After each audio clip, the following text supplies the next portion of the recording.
Les recruteurs sont archi sollicités. Ils passent à peine plus de 30 secondes sur chaque candidature avant de décider s'ils contactent ou non le postulant. Raison de plus pour se démarquer avec une bonne lettre de candidature, car un bon CV c'est bien, mais un bon CV avec une lettre pertinente c'est encore mieux. Elle sert à convaincre le recruteur de votre motivation, d'où son autre nom, lettre de motivation. Elle doit donner à l'employeur l'envie de vous rencontrer. Qu'on me donne l'envie, Hop hop hop hop hop hop. l'envie d'avoir envie. S'il vous plaît, merci.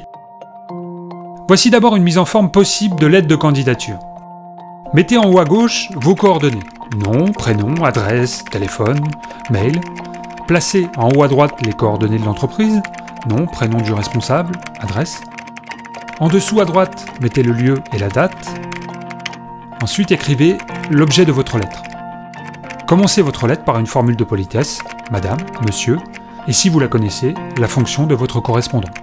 Pour ce qui est du contenu de votre lettre, voici une méthode pratique à personnaliser. La méthode du vous, moi, nous.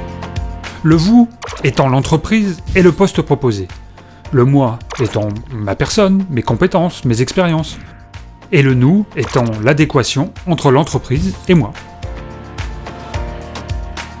Une bonne lettre de candidature doit faire avant tout le lien entre votre passé professionnel décrit dans le CV, vos aspirations et les besoins de l'entreprise dans laquelle vous postulez, afin que l'employeur puisse imaginer un avenir en commun. Allez, maintenant au boulot. Oh là non! Le torchon rédigé en quelques minutes pendant la pause déjeuner se repère tout de suite. Installez-vous bien, mettez en ordre votre bureau, vos idées. Eh oui, rédiger une bonne lettre, ça prend du temps. Très bien. Avant toute chose, il est primordial d'aller à la recherche d'informations concernant l'entreprise à qui vous écrivez. Repérez bien aussi les compétences qui semblent attendues pour le poste que vous visez. Votre lettre devra donc montrer que vous avez compris l'offre d'emploi, que vous avez toutes les qualités requises pour ce poste. Soyez direct. Il faut entrer rapidement dans le vif du sujet. L'accroche de votre lettre de motivation doit être percutante. La première phrase est primordiale.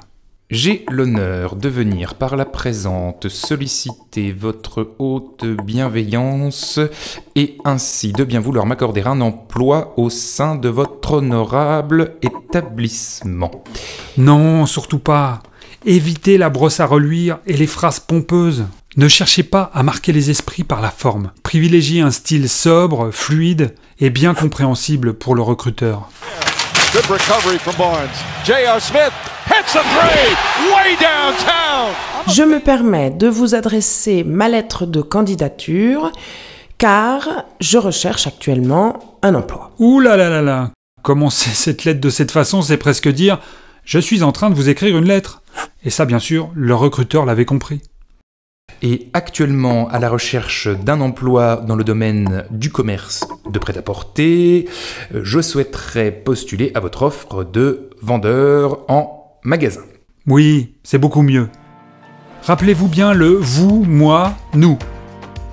Le « vous » qui est l'entreprise qui recrute sur un poste particulier, le « moi » qui postule à ce poste avec mes compétences et mon expérience, et enfin le « nous » qui représente l'adéquation entre les deux. En tant qu'expert dans la vente, j'ai toujours été le meilleur élément dans toutes les entreprises pour lesquelles j'ai travaillé. Eh ben, quelle humilité! Attention, ce n'est pas comme ça que vous marquerez des points auprès de l'employeur. À trop se vendre, on s'expose au ridicule. Il faut plutôt apporter des éléments concrets sur les expériences et les savoir-faire que vous avez indiqués dans votre CV. Titulaire du diplôme de plaquiste en 1996 et ayant travaillé de 1997 à 1999 chez Gerber Électricité et de 2000 à 2006 chez Jean-Christophe... Oh là non, stop. Ne refaites pas votre CV. Votre lettre doit être accrocheuse et synthétique. Pas question de refaire la liste de toutes vos expériences professionnelles. Détaillez plutôt quelques étapes clés de votre parcours en lien direct avec le poste que vous convoitez. Je suis à la recherche d'un nouvel emploi car je ne m'entendais pas du tout avec mon manager et je ne suis plus en phase avec la stratégie de l'entreprise. Essayez de capter l'attention d'un recruteur en insistant sur le fait que vous ne supportez rien ni personne et tout sauf judicieux.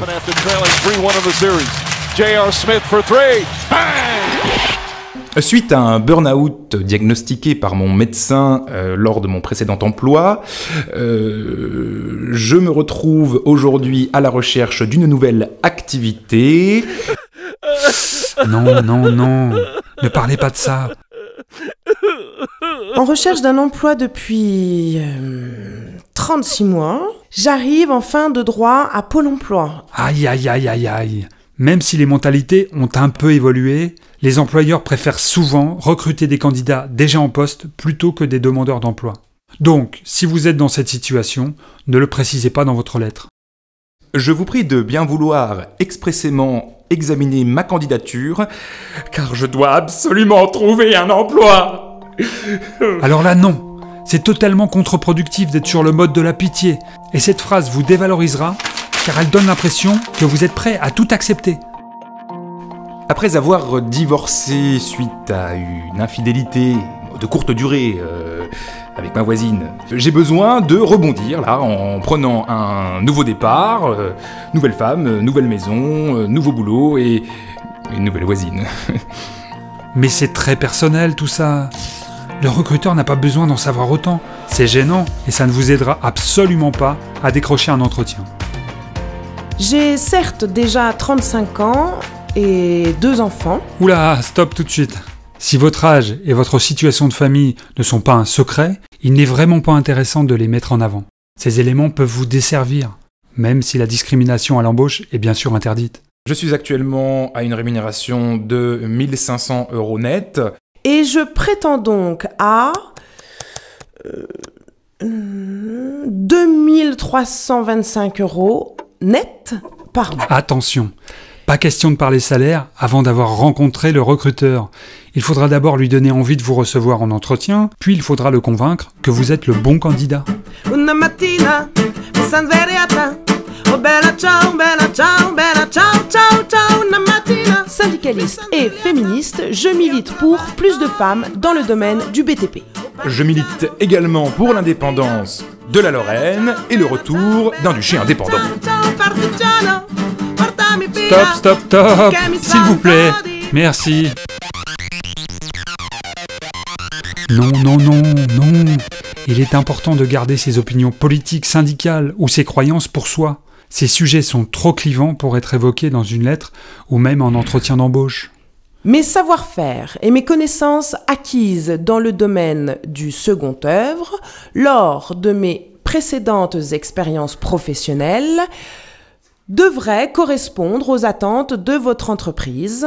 Pour toutes ces raisons, je pense correspondre au profil décrit dans votre annonce. Oui, très bien, c'est vraiment intéressant.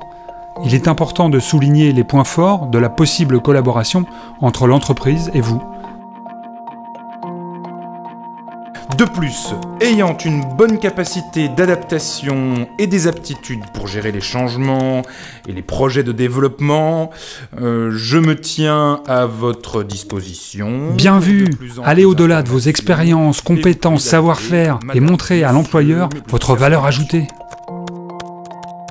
Après avoir posé les grandes idées sur papier, vous pouvez tout à fait taper votre lettre de motivation sur ordinateur. Il arrive dans certains cas qu'on doive la rédiger à la main, mais cela vous sera alors précisé. Voilà, votre lettre est maintenant terminée. Malgré tout, et même si vous êtes persuadé d'avoir rédigé un petit bijou de précision, la relecture critique est indispensable, sur le fond comme sur la forme. Surtout pas de faute de style ou de faute d'orthographe. C'est absolument rédhibitoire. Il vous faudra donc lire, relire, re-relire et même faire relire si nécessaire votre courrier avant de l'envoyer. Et puis dernier petit conseil, ne badinez pas avec la police. Non, non, non, non, non, pas celle-là. La police de caractère. Oubliez les écritures de type script, celles imitant une lettre manuscrite, ou encore les écritures fantaisie. Pas de fond de couleur non plus, tout ça n'apporte rien, à part donner un aspect amateur à votre candidature. Voilà, alors bonne rédaction, bonne motivation, et n'oubliez pas le vous, moi, nous. J'ai reçu une lettre il y a un mois peut-être. Ça va, top, top, top, top, top, ça suffit.